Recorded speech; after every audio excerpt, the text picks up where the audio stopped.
Coming soon to a theater near you.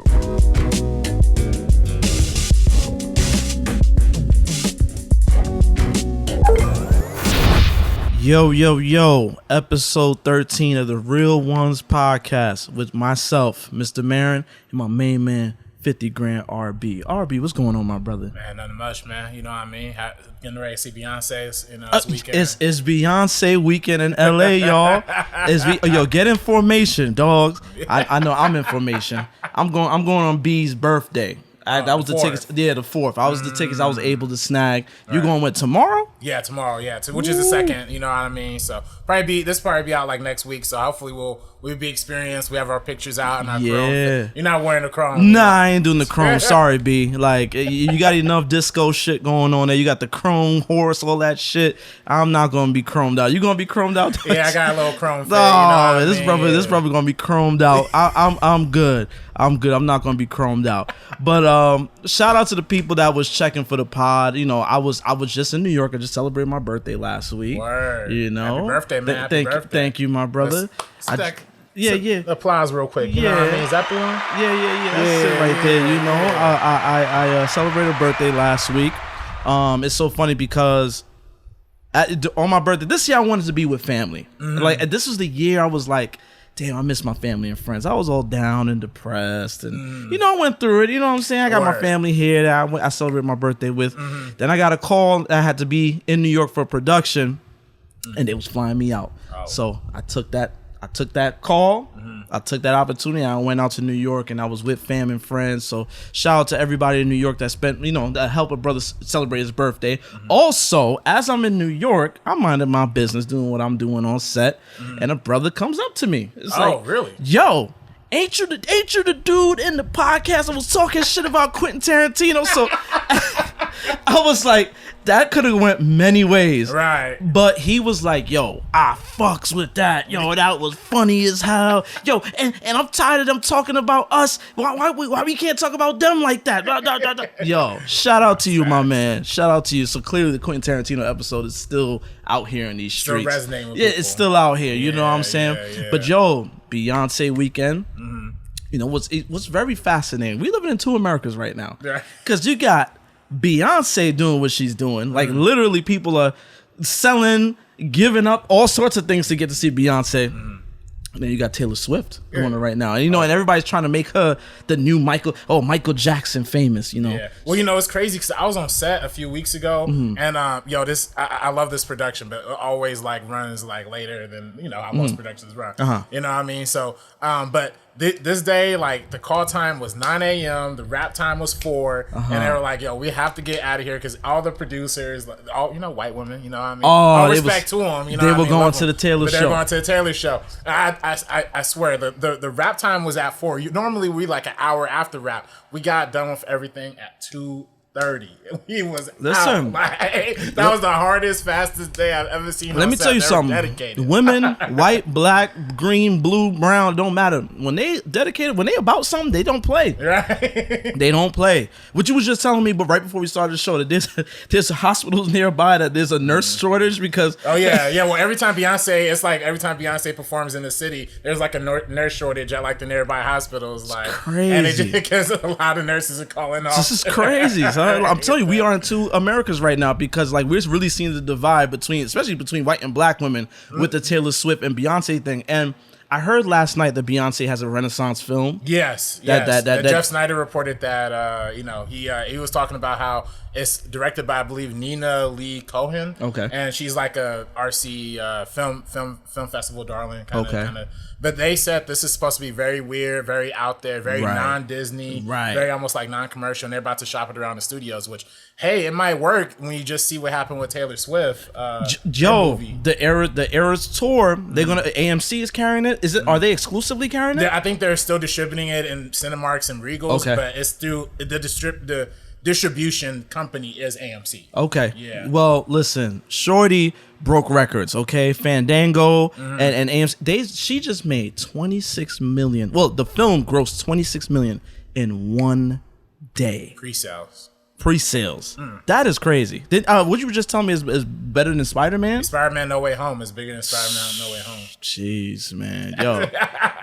But it's fascinating, though, because we are in a time where, even with film, you know, this is a little off topic, even with film, you don't see the big actors or actresses anymore carrying things. And you know, it's just so funny. The other day, like a few weeks ago, actually a couple months ago, I was talking about how we are so far removed from the whole Michael Jackson experience. Do you know what I'm saying? Like, I got to experience Michael Jackson in real time, like the madness of Michael Jackson. There was nothing like it. There has been nothing like it since. And I feel like Beyonce and Taylor Swift now is coming dangerously close to that. Beyonce for some time, yes. Yeah. But now Taylor Swift is like, whoa. I hear about The Weeknd doing shit overseas, whatever. But that Idol joint, that's not some Michael Jackson. Nah. First of all, shout out to HBO for finally canceling that shit, because The Idol was fucking terrible, dog. Like, you know, I said for some time that I would not give too much credence to things that I hate, but The Idol was really bad. Yeah, that was really bad. Especially you know, we spoke about it in previous episodes, the behind the scenes bullshit with that show, which does not help its situation at all. And you know, I had an argument with somebody on Instagram. They were like, "Oh, I knew about what was going on with it, but you went into it worrying about that too much." It's like, no, I actually went. I'm a fan of Euphoria. And you know, because I'm a fan of Euphoria, anything that what's his name, Sam Levinson. Sam Levinson does, I'm open to. So I went into it like, okay, let's see. You know what I'm saying? Then I heard all the wild shit going on behind the scenes. You know what I'm saying? They dropped the female showrunner or writer. Yeah, said director. that, oh, this was too much of a female point of view. Mind you, the lead is a woman. You know, and then you see when you see the show, it's like the most sexploitative. Yeah. What was that one scene that The Weeknd? So much cum coming out of my penis. Yeah. It's like, what? It's like, bro. And then the scene where he's like, are you fucking looking at her? You looking at her? Oh yeah, yeah. Like, he's trying to be tough to that dude. Like, yeah, bro. It's terrible. I honestly, 2 episodes, I was like, yo, I'm done with this shit. Yeah, it was bad. I mean, did you stick it out to the end though? Did you watch it? No, I didn't. Oh, really? Yeah, I didn't even bother to watch the rest of it. You good? Because the ending was way worse than you would ever. And HBO cut an episode, right? I think so. I think it was supposed to be 6. It ended up being 5 or something like that. So, but you know what's crazy? Okay, I want to ask you, because you're the Prince head, and my barber brought to me an interesting theory. He thinks this is The Weeknd's version of Purple Rain. No. No. That's what he surmised about it. Oh, hell no. He has the Prince painting in the background. Yeah, I even thought that was reaching. Like, he was going too hard with the Prince references and Prince. Like, stop. Don't attach Prince names to this shit, okay? Let's make that very clear. Do not attach Prince Rogers Nelson's name to this bullshit. Please. That shit, this was just bad. I mean, no, like, with respect to your barber, but just nah, bro. Like, nah, not at all. Not at all. You know, I do think, and this is another argument somebody was having with me. They were like, oh, well, they're just trying to shut it down because it's too real. It's showing how real the industry is. It's too real. There's many other things that's much better than this that kind of touch on the dirty and dark parts of the industry. You know what I'm saying? And, you know, that first episode, I don't know if you remember the episode when she had something leaked.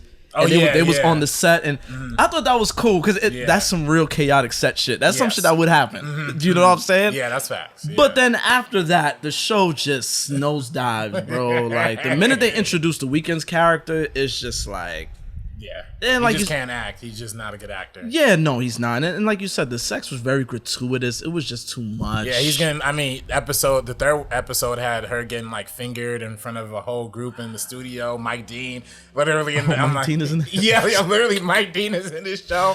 That show. It's the most ridiculous HBO. Yeah, it's like the prime definition of like what could go wrong with an HBO show. Like, glamorous cinematography, but even to me, like the kind of fake on fake, glamour, like look of it, even that looked kind of bad to me. Like, it just looked overlit, like trying too hard. It didn't look like anything special. It just looked like it was trying to be a Hollywood show. So, absolutely. I'm with you on that. So good riddance. The Idol. What have you been watching other than? Oh, I'll tell you what I have been watching. And I hate the Lakers. Well, Laker fans.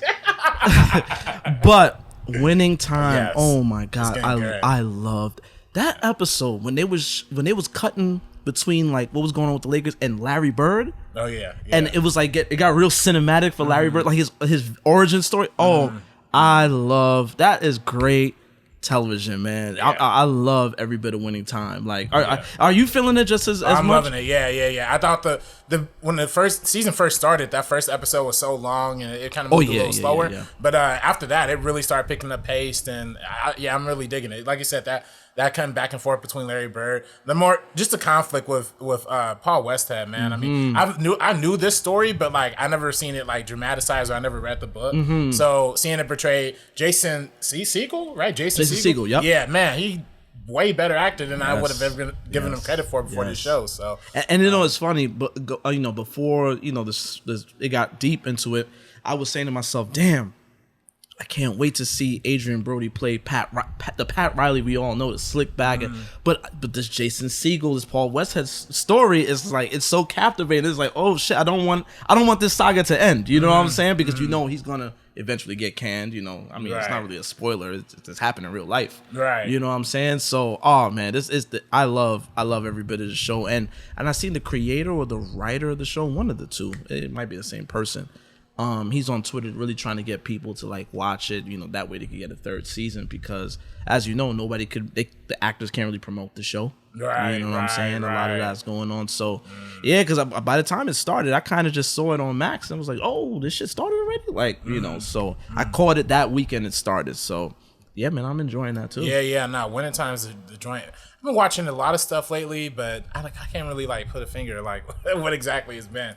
I did see. I've been on that Mubi. You know what I mean? Okay. Mubi is like my favorite streaming app. They don't pay me or anything, but I just like shouting them out because they always got like some mad like independent cinema, like world cinema. So like, Mubi is like a more refined Tubi. Yeah. exactly. That's the flip on Tubi, but just with the good stuff. Okay.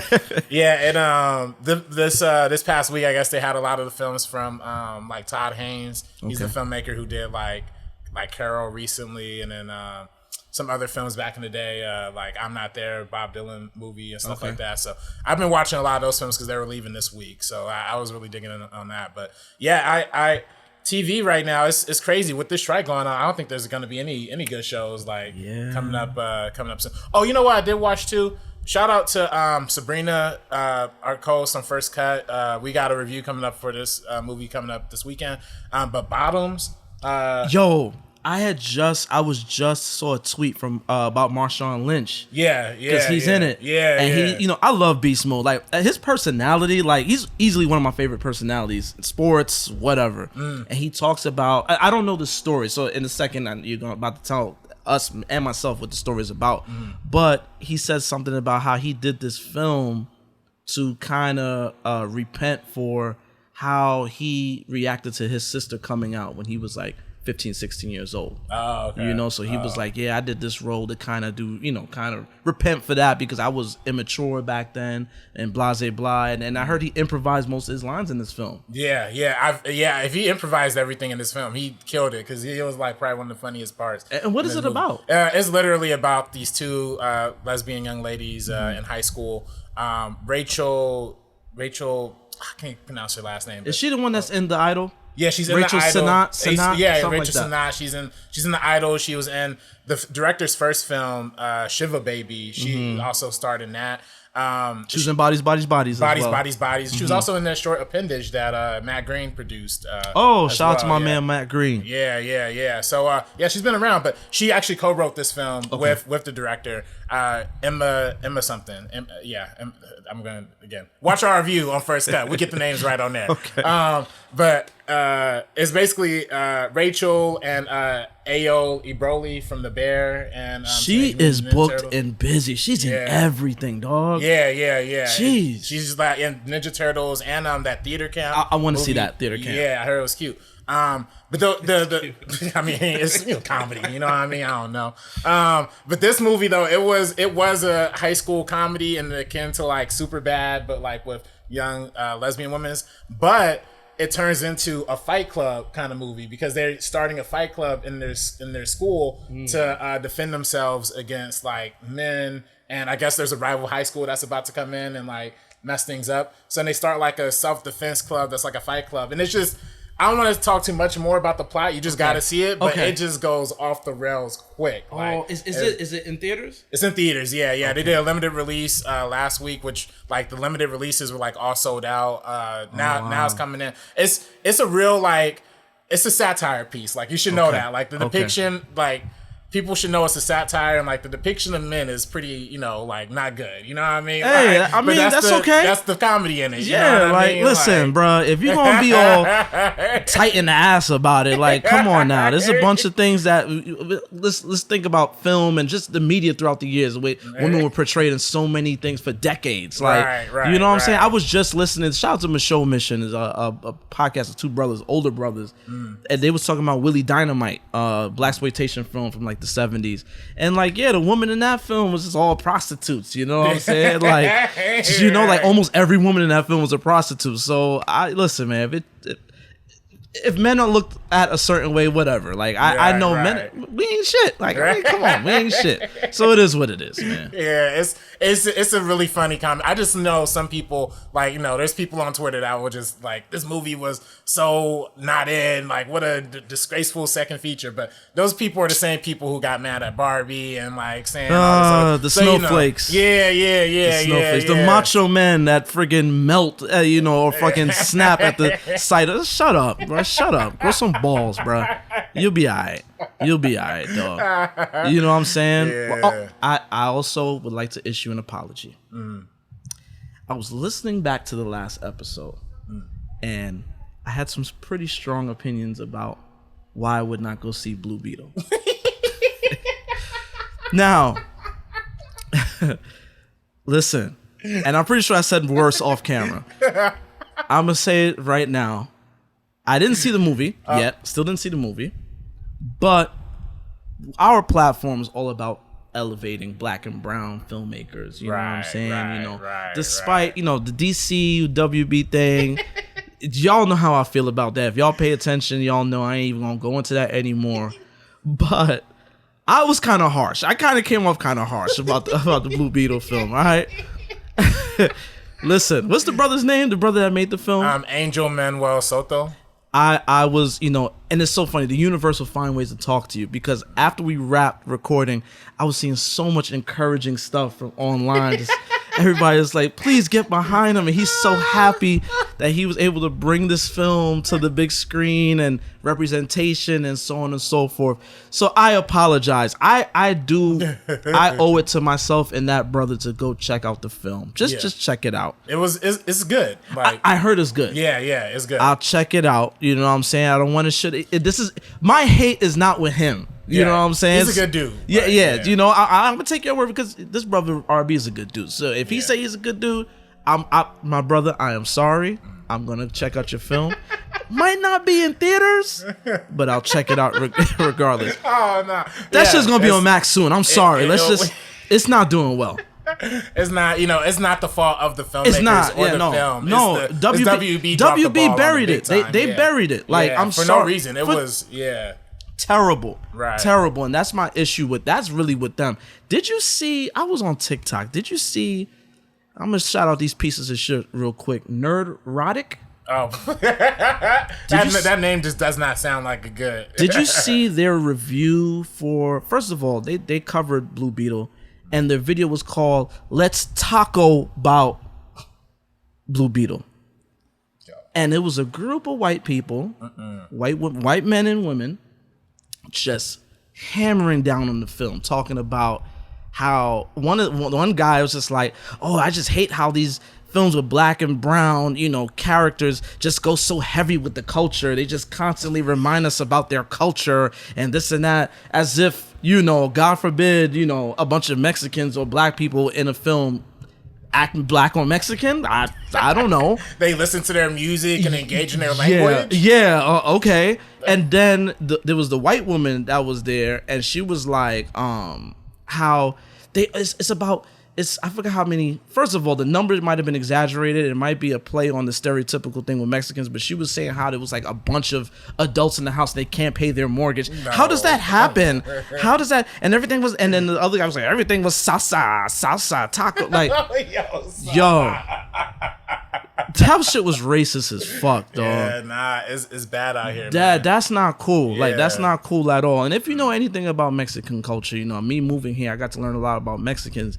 Yo, their food, that's very big. Yeah. The food is amazing, and they're very proud about it. Yes, like that should come. I feel like in every conversation I am with a Mexican, like salsa or something comes up, like food, just because they're so proud of that. Like that's them. You know what I'm saying? They make their shit from scratch.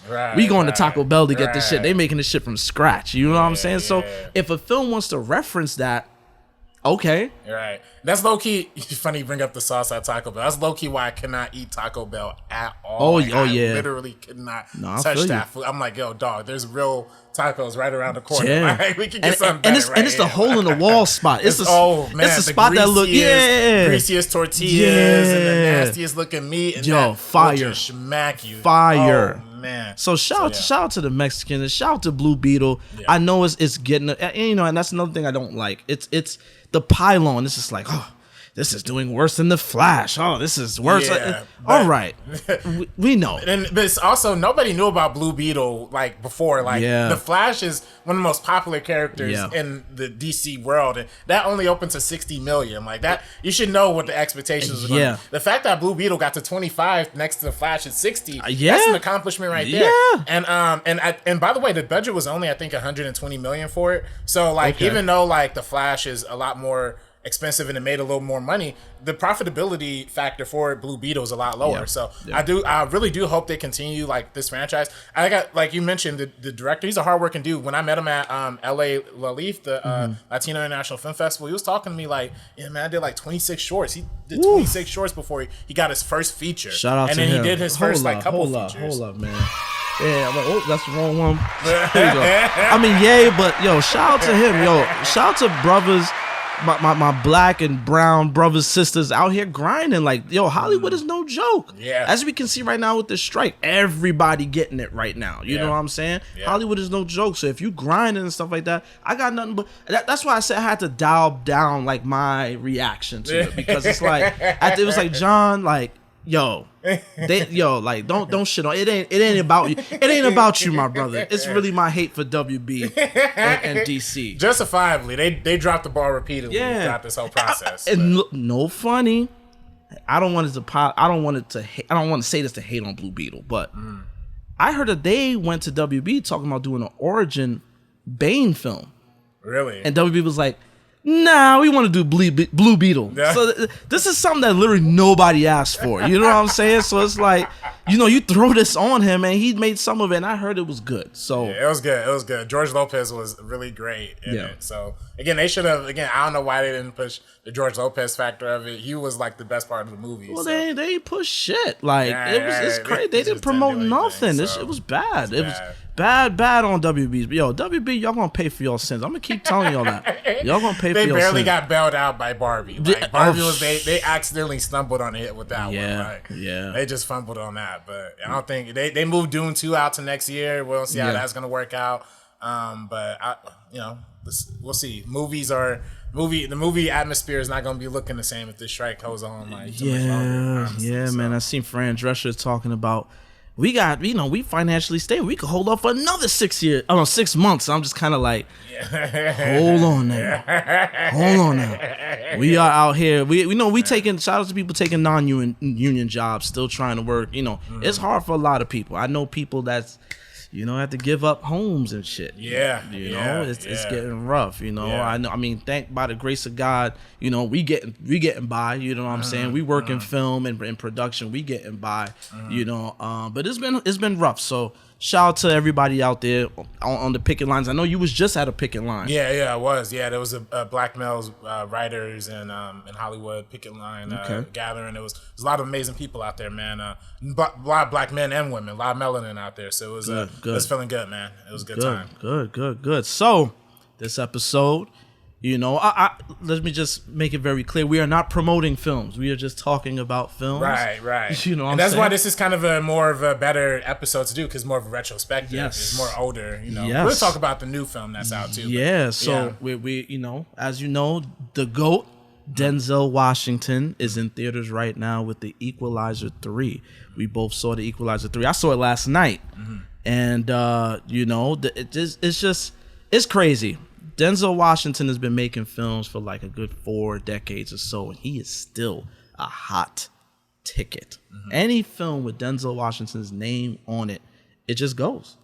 You know, if it don't, it might not. You know, some definitely flew under the radar, you know, but for the most part, he's always grabbing attention, you know. I think it's the guarantee of quality. You know what I mean, you know Denzel's never going to pick up a bad script. And you know it's not going to be like some whatever you know, movie. Especially I think with even like something like the Equalizer, like they're, you know, you could look at it like as some surface like old man action movies, but look at the heart of it. It's about a character having OCD. It's about him helping people. In my review, I called it the first like black savior franchise. You know, we have like white savior movies. This is the first black savior movie where he's saving like white women, you know, and the third one he's saving the whole Italian town. Damn, he do be saving white women. Like, damn, I just realized that's what the whole franchise is. It's a white savior film. It's a black savior film. Yeah, you know what I mean? But then even the second one, man, Pedro Pascal, like I went back and watched the second one before seeing the third, which I probably didn't have to do. I didn't realize that was Pedro Pascal until now. Yeah. And he's low-key murdering it in that movie. He's low-key cooking. Like that first monologue where him and Denzel are kind of going back and forth. Like it's tough. It's tough. Yeah, man. So the Equalizer, man, it's a cool franchise. It's, you know, it's like John Wick, but not really. Because more realistic, and I realized the pacing, and this is something I'll say about the third film.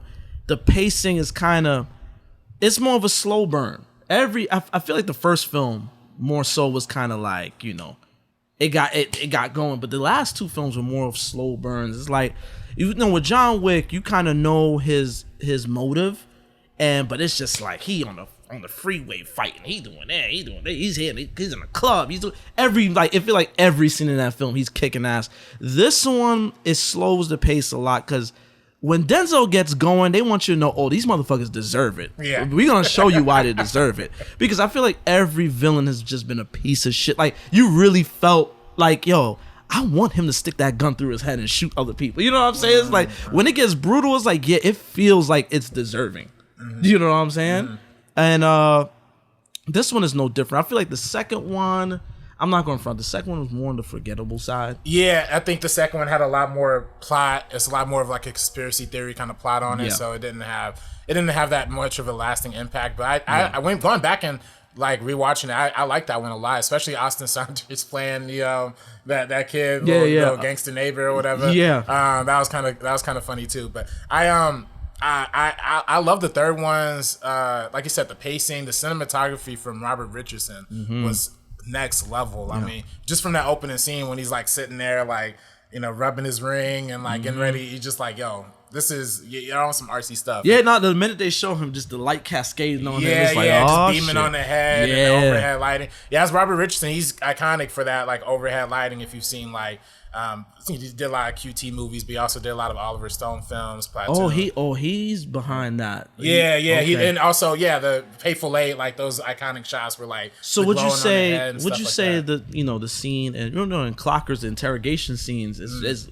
lit just like that? Yeah, exactly. Yes, exactly. Yeah, that's kind of that's where Robert Richardson's style. Okay, you know, it's kind of his eye, but but that and it plays so beautifully all throughout this film, especially like when there's outside on those like mountain landscapes. It's good, man. I feel like this is the one franchise that like found a way to keep every movie kind of feeling different. Like, even though, like you said, the second one kind of felt more like the sequel to the first movie, this third one felt like a complete departure. Standalone. It's supposed to be the conclusion too, and also felt like a nice resolution to to the series. So I appreciate that. Yeah, I like I said, the pacing was cool. Like I knew going in that the movie was less than 2 hours, but it felt like 2 hours. I ain't gonna hold you. Sitting through that, it was just kind of like, sheesh. And I went to a late show, so I was feeling every bit of that. And then the Dakota Fanning character, I could have done without her. Yeah, I feel like she's really what held shit up because they gave her extra scenes. I was kind of like,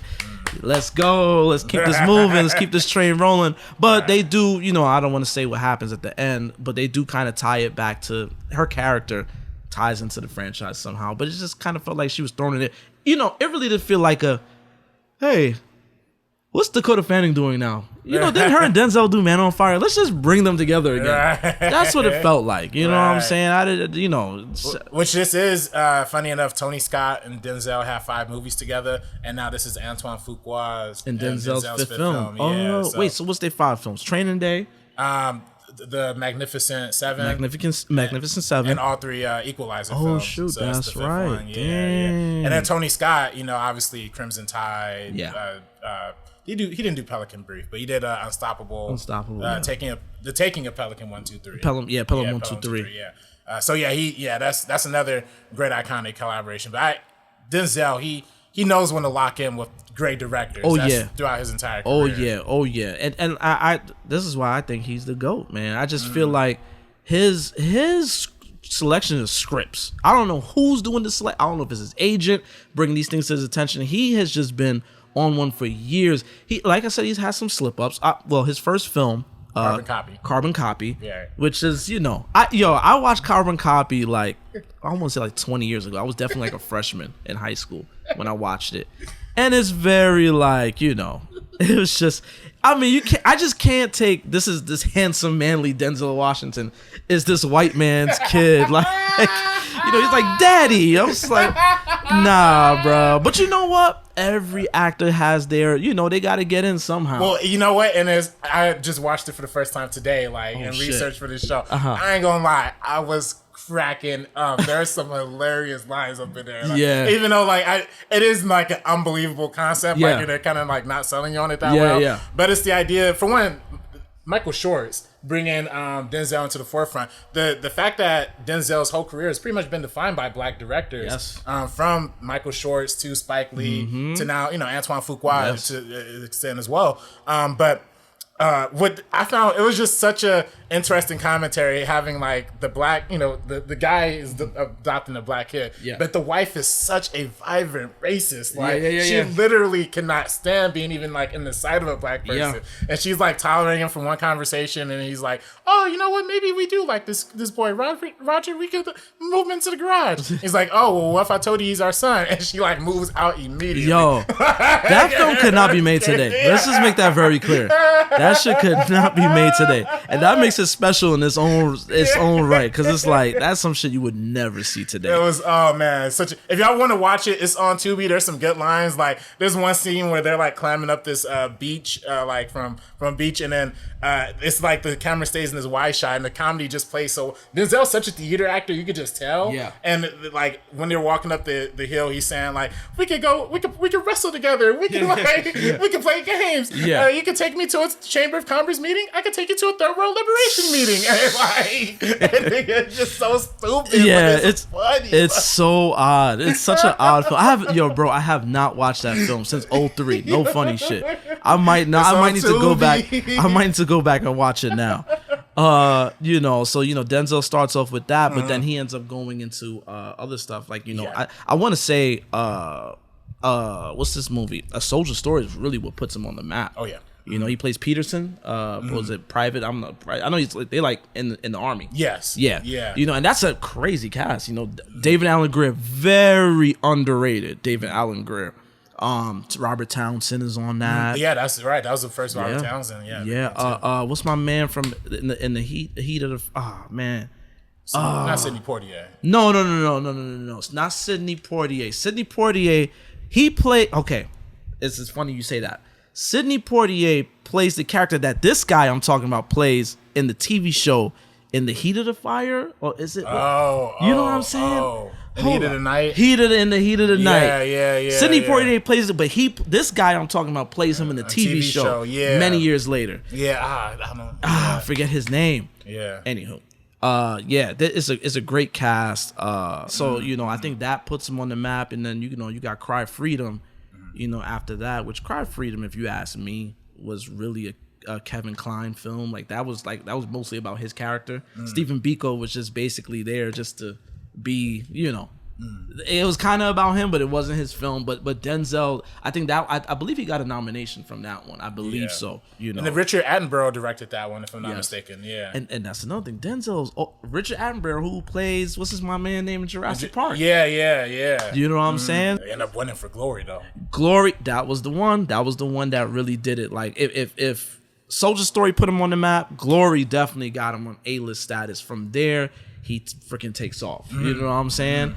And then, he does his first of 4 collaborations with Spike Lee after Glory, and that's Mo Better Blues. You know what I'm saying? Bleak Gilliam. Bleak, 2 E's, 1K Gilliam, which was, that was a very, listen, I shouldn't have been watching that film when I was 3-4 years old, but I love that film. And I tell you, I to this day, I carry around a stick of chapstick. I just put it around my lips like Bleak. You know what I'm saying?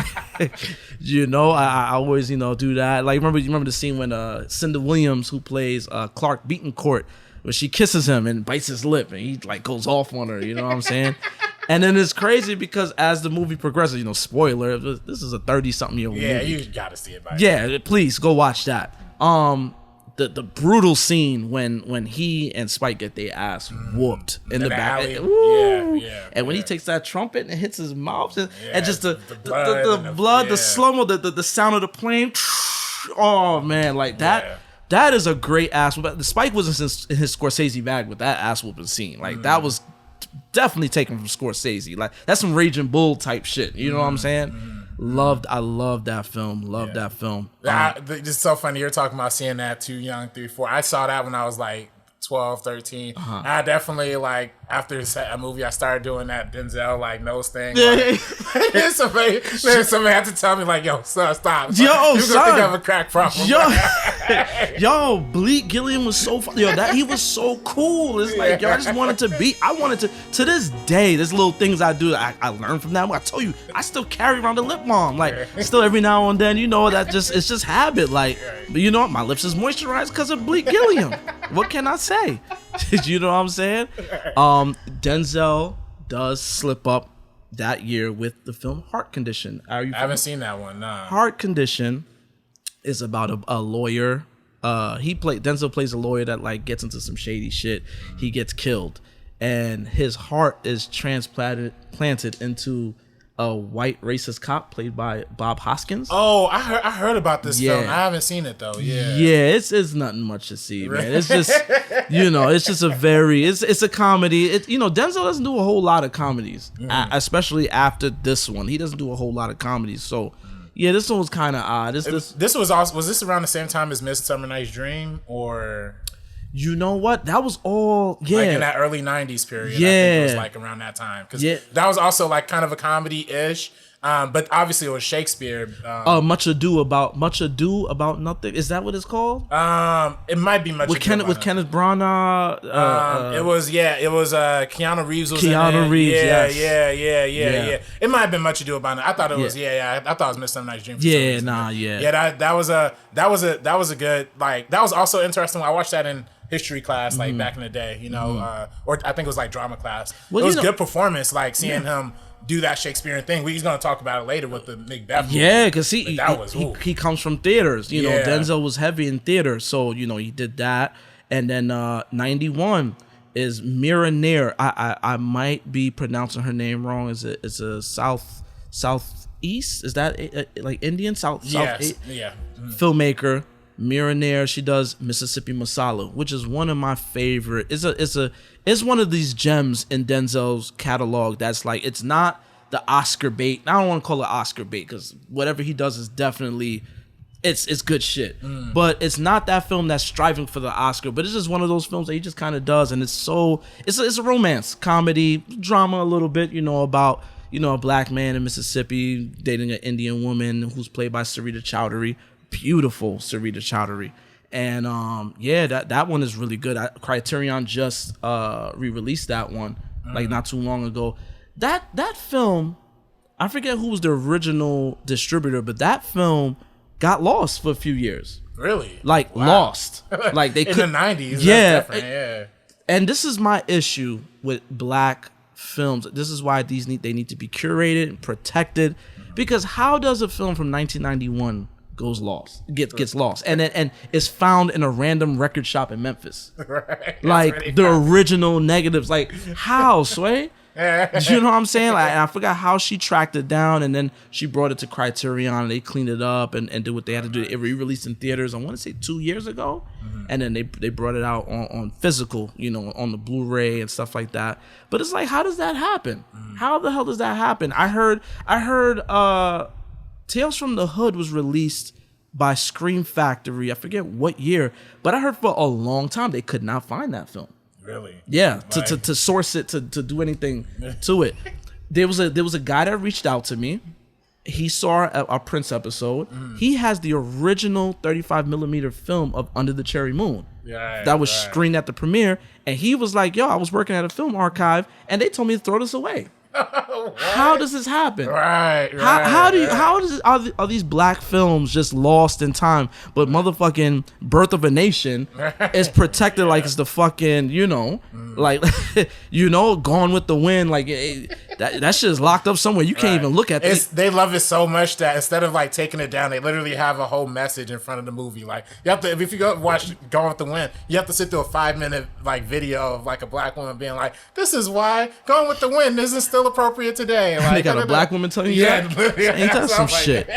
Mammy. They got the film known for Mammy winning the Oscar. Now they got a black woman. Hey, y'all should watch this. This is okay. Get the fuck out of here. It was just in this time period. You gotta understand. Yeah, I'm like, oh, dog, come on. It's just so goofy. Like. But it's just crazy. But it's like, this is why we really gotta uphold these films and really go.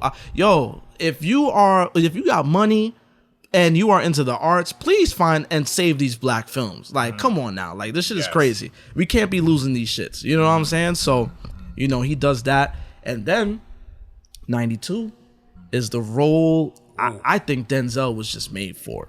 Backtrack. Denzel is into theater. He does theater. So in 82, he does a play called A Chicken Come Home to Roost, where he plays Malcolm X. And this is he basically had a 10-year head start on all of this. You know what I'm saying? Right. So by 92, Spike Lee's Malcolm X hits the scene. To date, I told y'all before, it's my favorite film. I think it's the greatest film of all time. And this is definitely Denzel's greatest performance. Denzel's great. Like I said, he's the GOAT. He's great in everything he does. But this is the one. Oh, yeah. It's untouchable. I mean, I remember in film school, I talked about before how I wrote a whole paper on Do the Right Thing and the cinematography. One of the options for that paper was also evaluating the performance of Denzel and Malcolm X. And I was real close to doing that, but that was just, when you look at the amount of detail he puts into every single moment, from just the first act of it, where he's like the more Malcolm Little, or the Little Red kind of segment of it, where he's kind of playing.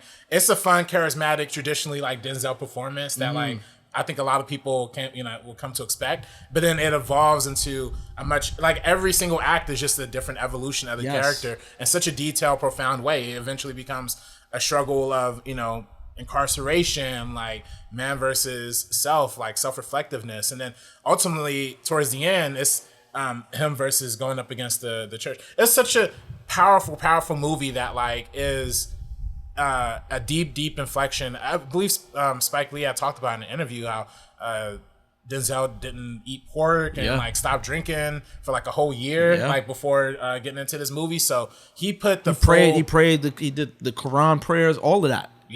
And this helped because I'm a very spiritual person, and when you're spiritually inclined and you lock in like that, you start to tap into different levels that is beyond you. So Spike tells a story all the time in interviews where they're shooting a scene, and he got the script supervisor next to him. They kind of going over the speech, and he just starts going off script.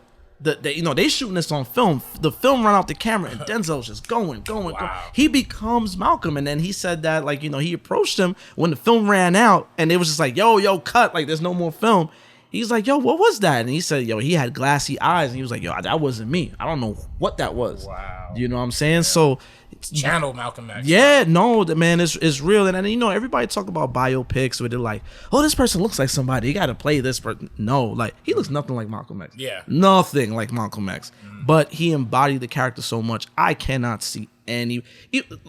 What's the brother that's about to be Bob Marley? Kingsley Benedict. He played Malcolm X in the. He did a good job. He did good, but it ain't Denzel. Yeah, you know what I'm saying? Yeah. Like he might kind of look like Malcolm a little bit, but it ain't Denzel. You know, that's just nobody's ever done ever reached that standard for me. Right. Yeah, it's like I mentioned, it's just the amount of detail that every single moment had. I mean, I love the moment where he's talking to West Indy Archie.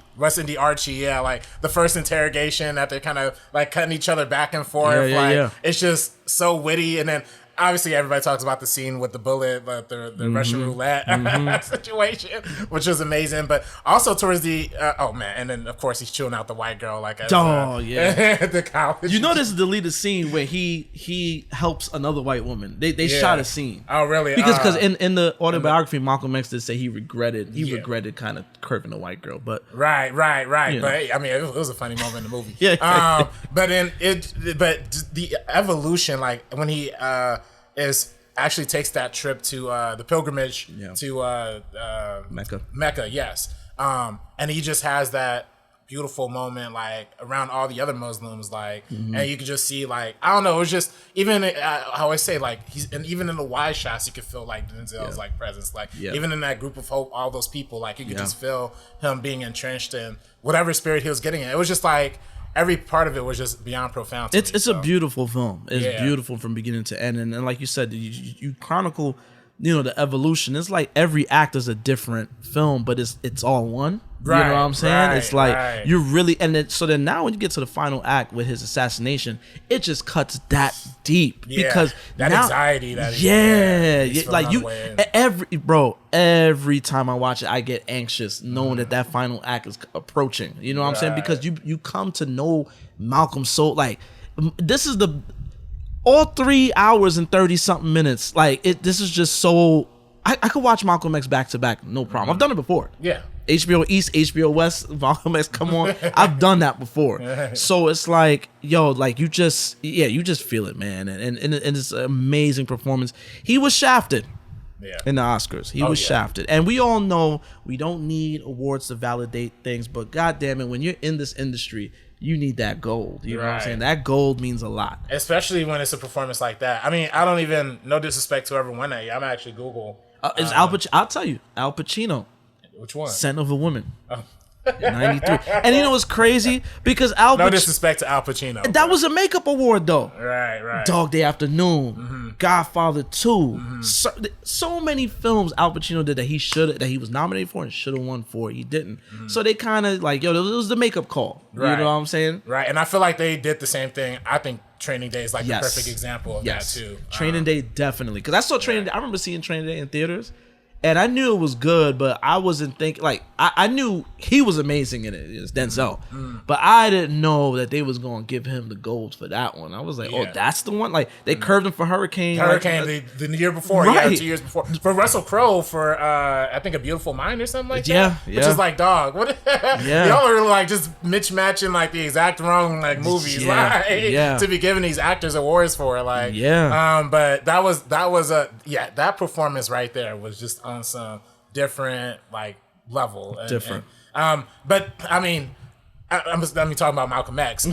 Just the way, I mean, his relationship also with Angela Bassett, him meeting her. It's again a perfect evolution from when he was with Shorty in the beginning of the movie to when he ultimately ends up settling down and falling in love. It was just all. I think he brought the A-list level, and every other actor around him brought A-list levels too. Even Spike Lee, I mean, obviously is a great actor when he stars in movies, but I feel like this was also his best performance. Standing next to Denzel is I mean, Spike in every film is like a different version of Mars Blackman. You know what I'm saying? You know, I would say Spike's best film, me personally, his acting was Do the Right Thing. Okay, well, yeah, he's the main star. Do you know what I'm saying? Yeah, that's true. Yeah, you know, yeah, okay, but this one, you know, like I said, it's like you know, it's like Mars. It's like Shorty could have been Mars Blackman's grandfather or some shit like that. It's like every film he's Mars Blackman, and then you know it's Spike and Spike is Spike in every film. So I don't even really count that, but yes, like everybody had to step up. Right. When you in frame with Denzel, you got to step up. Yeah, Delroy Lindo again is West Indy Archie. Amazing, amazing. Just across the board, even down to the score. It was like if you want a perfect. I keep telling you, one of these days I'm going to show you all my perfect film list. This was perfect across the board, across the soundtrack, the acting. Denzel's performance is timeless. It's timeless. I think, you know, this is it's that special. You know what I'm saying? Absolutely. It's that special. I forgot to bring up, now we talk about Denzel, you know, the quality of acting, and you know, I like I said, I don't like to use the word Oscar bait for his films, because Oscar bait is films that try to come with the premium, you know what I'm saying, to try, and they kind of fail, or they're too reachy. His films, he comes with quality. Yes. But I like Denzel's B movies. I like his popcorn flicks. Yeah, Pelican Brief, Crimson Tide, John Q. Oh, I love John Q. Okay, yeah, we gonna have to talk about John Q. But Ricochet, which released in 91 as well. I haven't seen Ricochet. Ricochet is very good, man. It's a crime thriller, action crime thriller. He plays Nick Stiles, who's like a cop. That John Lithgow, who, if y'all familiar with Third Rock from the Sun, you know, he was on that sitcom back in the day. I can't really think off the top of my dome what else John Lithgow has done, but he was in the John Wick movies, I think. Yeah. Oh, he is? I think he was in the first one. Oh, okay. Yeah. He's a great actor, and he plays this psychopath that like tries to, you know, Denzel puts him in jail. And, you know, Denzel, you know, he's not a cop anymore. He becomes like, I want to say like a DA or something like that. And this guy gets out of jail. Like, he's holding this grudge all these years. It's like, yo, this dude put me in jail, And he gets out of jail and comes out to ruin Denzel's life. It is an amazing film, dog. Like, it's a very sleazy, pulpy. It's just such a sleazy, like, I don't know how to describe this film, but it doesn't take itself seriously, which is a plus. Like, it's clearly like, look, we want to entertain y'all. And it's downright, it's disturbing in some scenes, you know what I'm saying? And there's this fire shot of Denzel, like, he's at home. This is like when, you know, this guy had done ruined his life or whatever the case may be. And he's at home and he realizes something. I don't want to say too much because I really want you to see the film. And he realizes something. He runs out the crib with his, he had this like pink bathrobe on with like no shirt. And like, and he's like, dude, yo, it's peak action star Denzel. Like, I just love this film, dog. And Ice-T is in it, random as hell. Yeah, Ice-T keeps coming up. Ice-T is in the film, you know, but he actually plays a thug in this film. Like, he plays like a drug dealer that like Denzel knows from the streets, you know. So like, yo, it's just amazing. But yeah, like you said about John Q, that's another amazing film. Dude, John Q, it's so funny because I was in a class in my math and science high school. We had a class called medical occupations that was just all about learning, I guess, the potential jobs in the medical field. It was kind of a stupid class, not gonna lie. So like half the class was literally our teacher just showing us movies. So then John Q came up, and that was my first time seeing that in high school. Yo, fam. The whole idea, for one, Eddie Griffin is one of the funniest supporting characters you're ever gonna see in a movie. In that, but the idea, the moral dilemma of like, should you get a heart transplant for like your son? Like, should you just like get your own heart ripped out? Like, it's such a over the top and medically inaccurate. Like, it's not even possible. Like, it doesn't make no sense. Like, but like the fact that like Denzel like fully commits to it and the movie fully commits to this concept, I love it, man. I love how self-serious it is, but also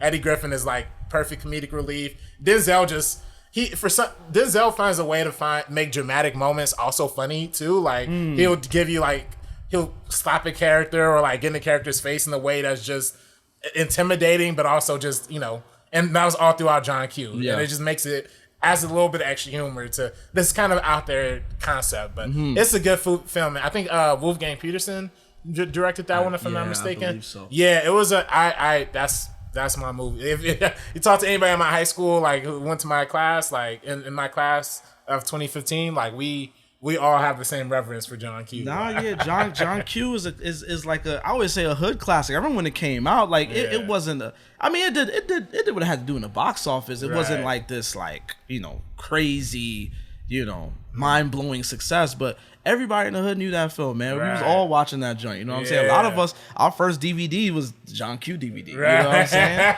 So John Q is definitely one of those super valid. Philadelphia. Right, 1993. I love Philadelphia with Tom Hanks. Yes. And I think that's the first Hollywood film that deals with HIV, AIDS heads on. You know what I'm saying? It's Denzel is your typical ignorant, homophobic in a way. Yeah, very homophobic. Yeah, he's throwing the F word around.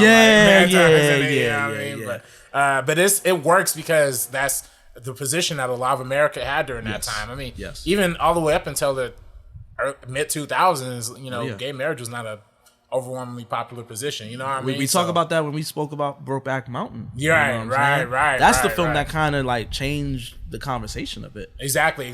But Philadelphia was like a good walking into it, even though it wasn't.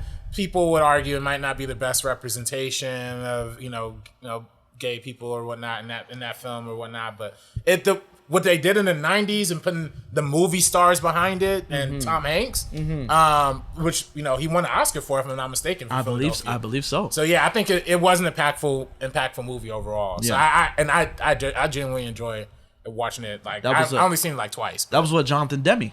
Yeah, Jonathan Demme directed that one. Yeah. Incredible film, and then you got Devil in the Blue Dress. Oh man, I love that movie too. That's another one. Don Cheadle. That one didn't do the business it was supposed to do, but that's like one of those ones. It's like it was I don't want to call it a flop or a bomb, but it's lived on with time. You know what I'm saying? Yeah. Don Cheadle, that's the one that put Don Cheadle on the map. Oh yeah. You know what I'm saying? That was what was his character's name? Mouse. Muse? Mouse. No, it was Mouse. Mouse. Yeah. It was Mouse. Yeah, that's right. Jennifer Beals, tough Jennifer Beals. She's very underrated. Like, nobody talks about Jennifer Beals. Maybe she's a sister. Don't let looks fool you. She's really? I didn't know that. Yeah, she's a sister. Oh shoot, she's a sister. Oh damn, real light skin. Yeah. You know that what they would call the one drop. The one drop rule. Yeah, right. Yeah, great film. This is Devil in the Blue Dress. I'm a big fan of neo noir. Is my favorite genre overall. Like I always said, the movies I want to make are like basketball movies. The movies I like watching the most are like sci-fi. But my favorite genre is noir. Like a good detective story that gets to the root of some evil stuff. Like is it? And I don't want to give away like where this movie ends up going, but of course, like who the two big stars are. Like it's you could kind of figure out. Yeah. But it's kind of like an early predecessor like Training Day, and like a sense of like almost like the role flip of like Don Cheadle's playing like the over the top like tough like super overly aggressive authority figure. To Denzel's like kind of wannabe mentor character per se. But it was. I love every bit of this movie, man. I love I feel like some people even spoken about, like I spoke to William Bibbiani, esteemed critic. He's esteemed. He's a good critic. He's my buddy. He writes for like the Rap, and he's like a critic.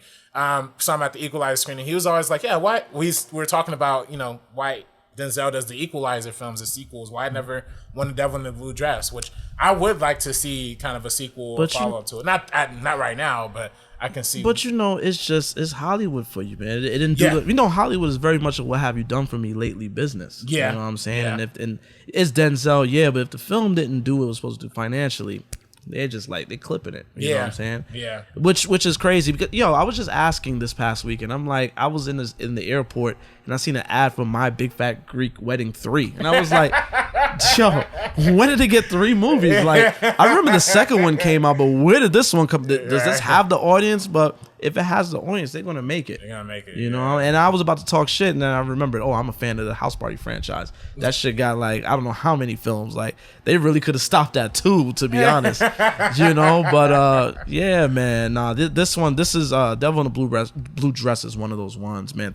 Almost 30 years later, people still talk about it, and you know, in high regard. You know what I'm saying, for good reason. I think it's a Criterion release as well. You know, once Criterion stamp your shit is valid. Right. It is valid when Criterion stamps it. Except Armageddon, that one that's a Criterion film. Yeah. All right, somebody was slipping over there. Like, you know, why did that become a Criterion film? They just loved it. Oh, let me make sure. That's a random ass selection. I did not know that. Yeah, that joint. Hold on. Yeah, let's see. Yeah, Criterion Collection. Wow, in 1999 it was made. Oh, that was on some recency bias. Like, it's out of print. They might have realized, we fucked up on that one. It was like, don't even print up no more, man. We fucked up. We was wilding. The first thing on Reddit is because somebody explained to me, right? Armageddon's the Reddit Criterion movie. Like, Criterion was like, my bad. Yeah, we gotta take this one back. My bad. I was wilding. So, you know, after that, he does, you know, again, going back to Popcorn, Denzel, Fallen, which I saw years ago, but I remember that being a pretty interesting film. The Preacher's Wife with Whitney Houston. I heard that he begged her to do that one. Yeah. You know what I'm saying? Yeah, you see Denzel playing the angels, very light, you know what I'm saying? Yeah, you know, more of a romantic vibe. Yeah. You know, and you got stuff like The Siege, Bone Collector, you know, and then he does another joint with Spike. He Got Game. Oh man, which we talked about. We talked about that one. We love. Listen, that's my favorite sports film. If you want to talk about narrative, let's keep out documentary because I think Hoop Dreams is the one. There. Yeah, that's the. He Got Game is definitely that one. It's just a love letter to the game of basketball and just, you know, the whole street life thing. The Jake Shuttlesworth character. And Denzel is Denzel, but when he links with Spike, and this is why a great director goes a long way. Like, you see some films, like, this is not Denzel, but we spoke about LeBron James. In Trainwreck, he was amazing. Right. Amazing in Trainwreck. Like, it was kind of weird. It's like, LeBron is really good. And then in Space Jam, it's just like he's reading off cue cards. It's like, you could almost catch him squinting to read the next line. You know what I'm saying? It's that bad. And no disrespect to Malcolm Lee, but I just feel like he was on autopilot with that one. He's like, it's LeBron. Let's just get him to say shit. But Spike and Denzel, man, they got that chemistry, man. They got that De Niro and Scorsese thing going where you just know. You know, De Niro definitely does shit where he's on autopilot. You could tell De Niro was just there. Yeah, especially in the 2000s. Absolutely. You know what I'm saying? But when he linked with Scorsese, it goes to the next level every time. And it's the same thing here with He Got Game. You know what I'm saying? Jake Shuttlesworth, the complexity of that character, you know. Yeah. And, you know, him dealing with the guilt of killing, you know, Jesus' moms. Yeah, his wife. The love of his life, honestly. Yeah. Even though he was a little bit abusive in the beginning. Yeah. But that's just the great scale of the character that, you know, we really get to understand and empathize with him throughout the story, especially in both his relationship with Jesus, but also his relationship with Mila Djokovic's character as well. So it was a great human performance, and in the center of this amazing basketball movie. Also my favorite basketball film as well, sports film as well. Too. Yeah. And then, you know, the year later he does The Hurricane. Yeah, that's amazing boxing film. Great. Hurricane, based out of, I think that takes place in Paterson, New Jersey. Shout out to Paterson. Shout out to the listeners. My boy Pre. Shout out to Pre. That's his town. He always go up for Paterson. So yeah, that you know, the boxer. I forget Ruben. What was his name? Ruben Hurricane Carter. Might be. That sounds about right. Was that? Yeah, Ruben. Yep. There you go. Ruben Hurricane Carter is a true story. Yeah. And also another one dealing with incarceration as well. You know what I mean? Especially after Malcolm X, what the prison industrial complex can do to a man's mind. But also not even the prison system, but just the civil rights system. I mean, because if I'm not mistaken, he was arrested for, you know, taking some sort of stand or something like that. Yeah, I gotta rewatch Hurricane if I'm not. Yeah, it's been a long time. It's been a cool. It's been a long time since I've seen that. But that's a good movie. Great film. Great performance. Great film. You know, he does a lot of other things. Links with Spike again. Later on with Inside Man. Yeah, I love that movie as well. Yo, it's so crazy. I was working in a movie theater at the time, that was my first job at a movie theater, and I remember I went inside of King Kong. I just went to go watch the trailers during my lunch break, and I'm seeing this film like, oh shit, it's a new Denzel film, ooh, heist film. I did not know that was a Spike joint. I didn't even know. This is before social media was kicking like that. You know what I'm saying? Like this 06, social media was around, but it wasn't where it's at now. Where it's like MySpace back then. Yeah, and it's not live. You're not getting everything on the very second it happens. You know what I'm saying? Stuff is still delayed. You still got to go watch TV to get news at this point. You know what I'm saying? So when I seen Spike was doing, I was like, oh, I'm definitely in there. They had me at Denzel. Chiwetel Ejiofor. People forget he was he was Denzel's right hand in that movie. Yeah. Christopher Plummer, Jodie Foster. Amazing. Clive Owens. It was amazing cast. Like that whole was cast. Yeah. Yeah. Maxwell Sydow. No, that was Christopher Plummer. Oh, that was Plummer. Oh, that was my bad. That was my bad. Max von Sydow. Yeah, Max von Sydow. That's homie from The Exorcist and Star Wars. Okay, I did get the mix up. That's I do be mixing them up though. Christopher Plummer, I do be mixing them up. So I feel you. I feel you on that one. Yeah. But going back to that's also in the same. That was like coming off the Oscar win for Training Day, and I feel like Training Day really gave him the momentum to do a lot more. Like kind of switch it up a lot more, you know what I mean? Like he got the opportunity. I feel like that really put him into the A-list status. I feel like that was he was already at A-list status, but like the super tier status of like the box office draw that became Denzel. And I feel like Training Day also like was such a good blurring of the lines for the expectations that we had come to see Denzel, because even in Inside Man, he's a good guy. Crimson Tide, like all these movies, he's mostly playing like straight up good guys.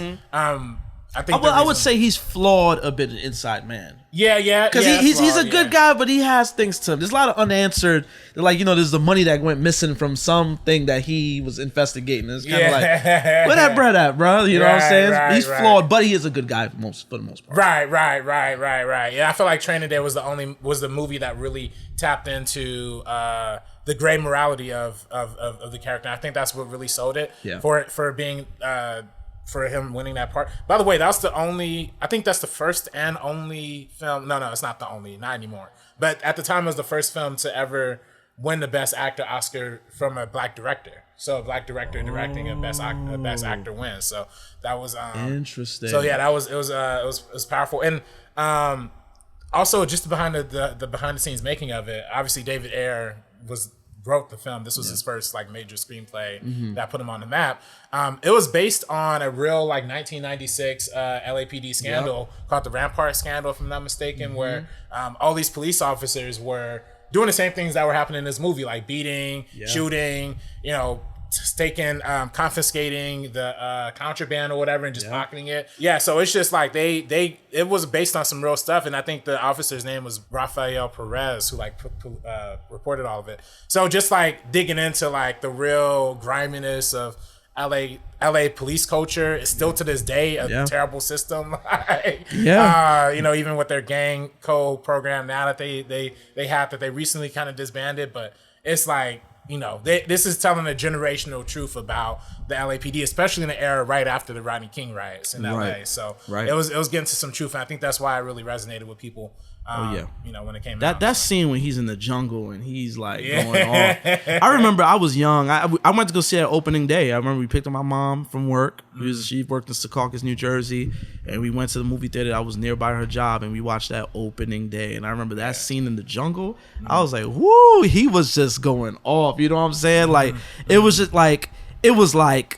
Everybody get out the way, put the spotlight on Denzel. It's Denzel, man. It's just like give him the rock and let him go. Like, he bodied that shit. But, you talking about his Oscar win and stuff like that. I think after that, this is what helped him transcend into filmmaking, where he does Antoine Fisher the very next year. Yeah. Antoine Fisher with Derek Luke. Shout out to Derek Luke. I met Derek Luke a couple years ago. Good brother. Very good Christian brother. You know what I'm saying?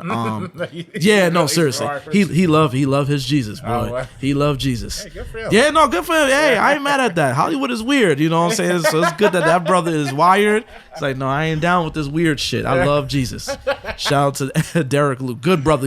Good brother. I hope he's doing so. He's been pretty quiet lately, man. I hope he's doing stuff. Right. Antoine Fisher, which was, disturbing. disturbing true story, about this guy's upbringing and stuff like that. And Denzel bodied that shit too. Yeah. Both as a director and playing like kind of like the psychological, part of it. That's a good film too. I gotta revisit that. But I know for me, my childhood Denzel directorial film was The Great Debaters. As a young scholar or whatever, they used to they will hammer you like, yo, you gotta watch, you gotta see how, because it is a good story of seeing these young men who are kind of pulling themselves,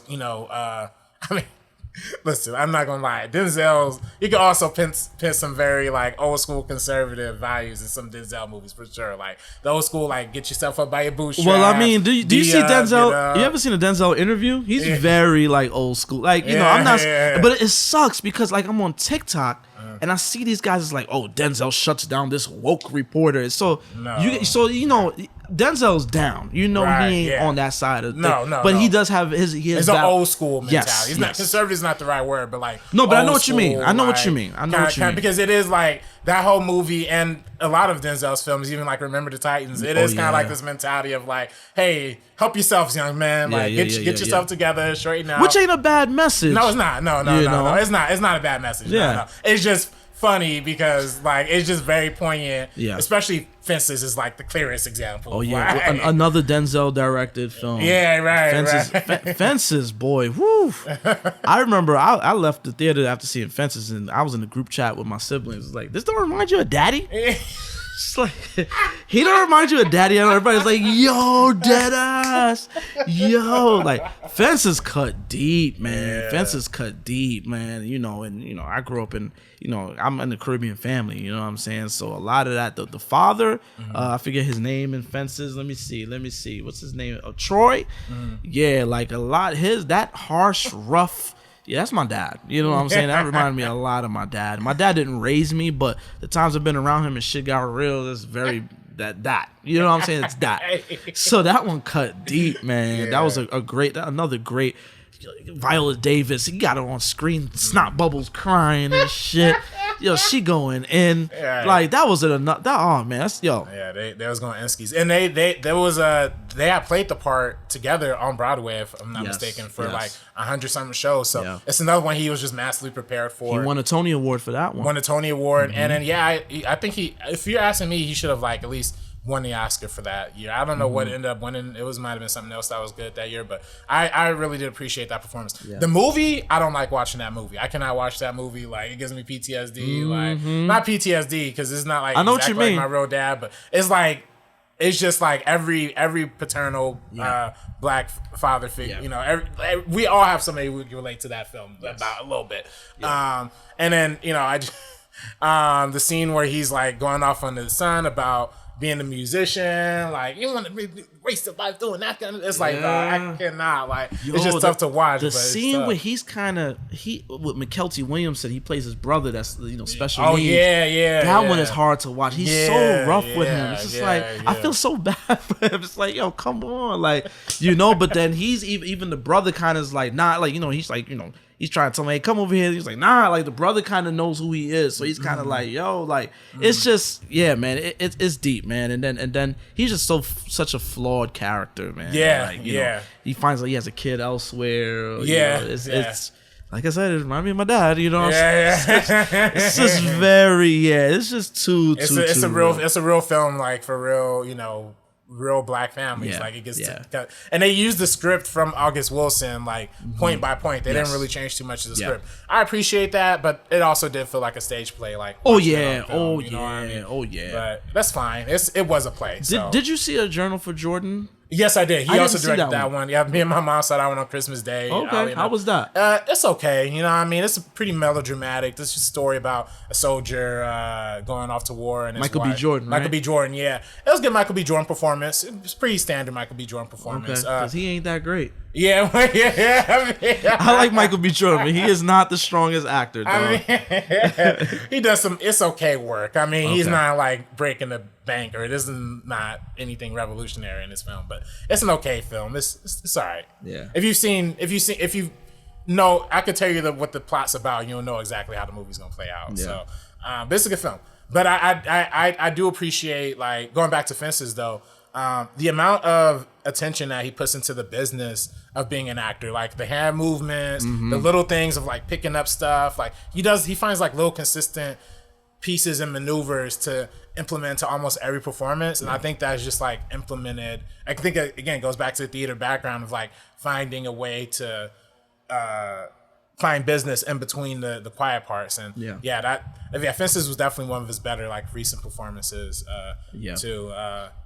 But he also did some other recent stuff like the Macbeth film as well. That also Tragedy of Macbeth. Yeah, that to me was also up there, top tier, A-list level performance as well. Yes, another great cast. Corey Hawkins. Is in that. Who else is Frances McDormand. Yes, right off her Oscar win. Yeah. No, that's another one that's. And I'm not a big Shakespeare person. Me neither. To be honest. Me neither.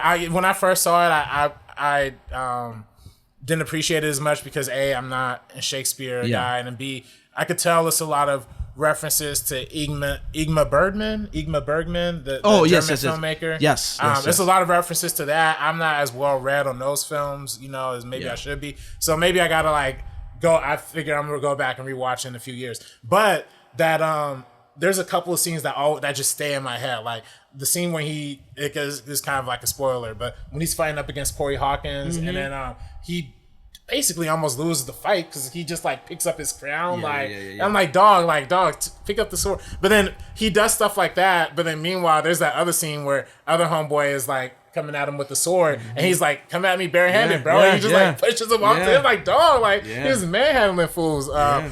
He just does even though again, I'm not Shakespeare, I don't know that much about Shakespeare. He makes it feel so natural, like weirdly enough. So I think again that goes back to Much Ado About Nothing as well. Like he just is familiar with the language and just evokes it. And I think Shakespeare heads were not happy with the adaptation because Macbeth is a lot older in this movie, and then they changed some stuff around. How are you a Shakespeare head one? How do you enjoy Shakespeare? What Marlon Wayans always says, Shakespeare is like white ebonics. It's like doth thou, all that shit. I can't. They lose me with that shit, bro. Like they say too much to say the simplest things. Like Shakespeare, the dialogue loses me. Although I do like that bar, something wicked this way comes. It's like, ooh, that should sound crazy. Like, you know what I mean? Something wicked this way comes. Like, some real shit about to go down. But I enjoyed that. I watched it just because Denzel, and it was just the performances. That's you know what I'm movie, saying? Man. You know. But Denzel didn't always have, like I said, I alluded to earlier, he didn't always have joints. You know what I'm saying? Him and Russell Crowe gets together for a film, and it's not American Gangster. It's a film that comes out 12 years prior called Virtuosity. Which is like some cyber, it's like, some futuristic cyber cop shit. And Russell Crowe plays like this AI. This is in 95. What? Yeah, Russell Crowe plays like some AI something, some murderous AI something or the other. And it's not good. You know what I'm saying? And then, not too long ago, was J. Roman Esquire. Which, if I'm not mistaken, he did get an Oscar nomination for. It did, but I couldn't do it, man. Seeing Denzel with that nasty ass afro, and I just couldn't do it, man.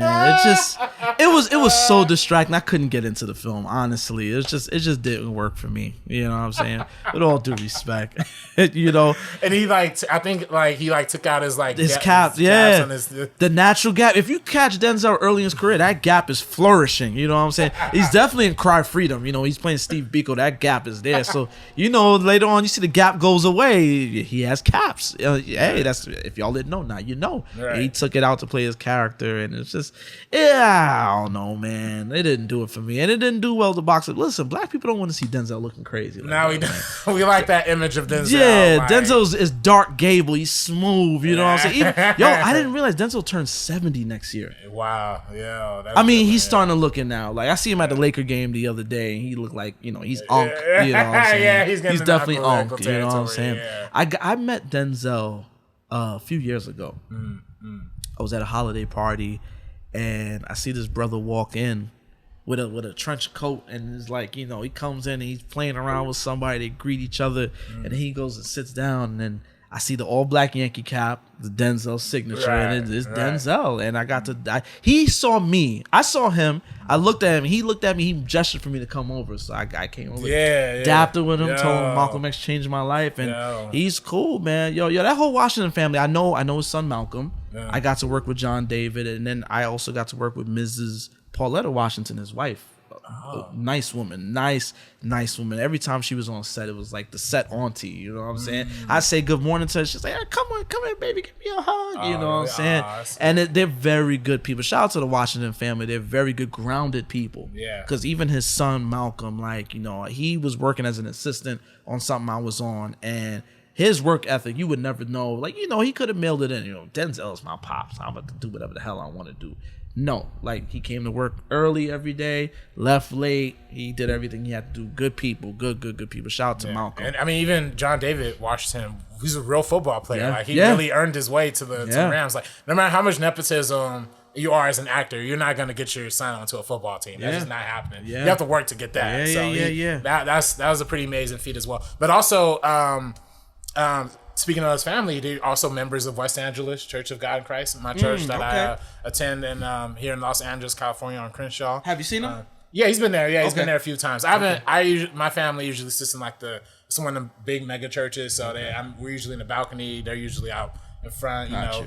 But they like he was showing up like quite regularly when I was younger too. Nice. Even so funny too. Even films like The Book of Eli, which I enjoy that movie a lot. I like that movie a lot. It's not the movie you would really expect the church to be promoting, because especially, it is kind of because the character is dealing with the Bible, like he does carry the Bible, but still around. He's cutting people head off and shit like that. Yeah, exactly. But I still will never forget, like, Book of Eli is coming out. Our pastor was like, our good brother Denzel is in Book of Eli this weekend. I know it's a little rougher for all of us, but let's go and support our man. Good. That's beautiful. Talk about. That's beautiful. And speaking of John David, there's a rumor going around that there's an Equalizer prequel that might be in development. They thinking about snatching him to play. Oh, really? Which would be crazy. That would be nice. That would be a good way to like keep it all in he's a good actor. People don't people think he's Denzel's son. That's how he got there. He's like, a good actor. I love Ballers like in real time. I used to watch that show in real time.